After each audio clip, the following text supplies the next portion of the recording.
ప్రియులారా, కీర్తన 51వ కీర్తన 10వ వచనం చదవమ్మా. దేవా నాయందు శుద్ధ హృదయము కలుగజేయుము. శుద్ధ హృదయము కలుగజేయుము. ఏ హృదయము? శుద్ధ హృదయము అంటే నకిలీ లేని హృదయం అన్నమాట. ఎలా ఉండకూడదు హృదయము? శుద్ధ హృదయం, శుద్ధైనటువంటి హృదయం. శుద్ధైన హృదయం దయచేయము. అంతరంగములో స్థిరమైన మనసు నూతనంగా పుట్టించుము. దేవునికి స్తోత్రం. ఏ మనసు? ఈ నూతన సంవత్సరంలో మన మనసు ఎలా ఉండాలి? స్థిరమైనదిగా ఉండాలి. మన స్వభావం నూతన పరచబడాలి. ఎప్పుడైతే నూతన పరచబడతాయో అప్పుడు హబక్కు అంటాడు కదా, ప్రభువా సంవత్సరములు జరుగుతుండగా నీ కార్యములు నూతన పరచుము నా ఎడల. అప్పుడు దేవుడు నూతన కార్యాలు మన ఎడల జరిగిస్తాడు. ఈ సంవత్సరంలో దేవుడు నూతనమైన కార్యాలు జరిగించాలంటే స్థిరమైన మనసు మనలో ఉండాలి, శుద్ధ హృదయం మనలో ఉండాలి, నీతి యథార్థమైన భక్తి మనలో ఉండాలి. అలా ఎప్పుడైతే నీవు నేను ఈ లోకములో ప్రార్థన చేస్తామో దేవుని సన్నిధిలో, తప్పక దేవుడు మన జీవితములలో గొప్ప కార్యాలు జరిగిస్తాడు. మారాలి, మనసు మారాలి, మన ఆలోచనలు మారాలి, మన హృదయం అన్ని కూడా నూతన పరచబడాలి.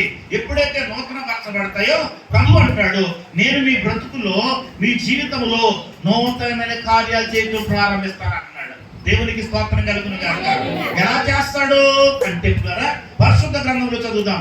ఎలా చేస్తాడు అంటే యేసయ్య గ్రంథము 36వ అధ్యాయము 11వ వచనం. యేసయ్య గ్రంథము 36వ అధ్యాయము 11వ వచనం.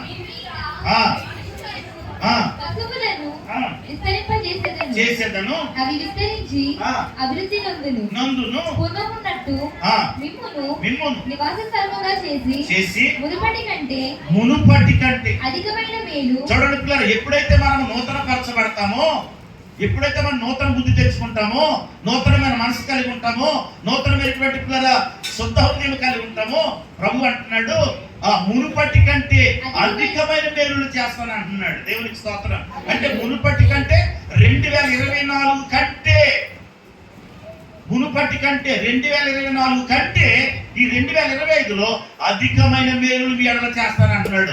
ఈ సంవత్సరంలో అధికమైన మేలులు దేవుడు మన జీవితంలో జరిగించాలంటే, నూతనమైన కార్యాలు ప్రభు చేయాలంటే, నూతనమైన మనసు, నూతనమైన బుద్ధి, నూతనమైన హృదయము ఇవి కలిగి కనుక మనం జీవించగలిగినట్లయితే దేవుడు నూతనమైన కార్యాలు జరిగిస్తూ అధికమైన మేలులు చేస్తాడంట మన జీవితంలో.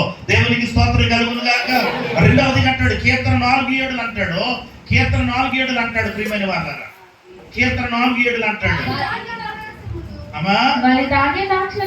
వారి ధాన్య ద్రాక్షారసములు విస్తరించిన నాటి, జాగ్రత్తగా వినండి, వారి ధాన్య ద్రాక్షారసములు విస్తరించిన నాటి సంతోషము కంటే అధికమైన సంతోషము నీవు నా హృదయములో పుట్టించితివి. ఇక్కడ కీర్తనాకారుడు అంటాడు, అధికమైన సంతోషము నా హృదయంలో పుట్టించితివి.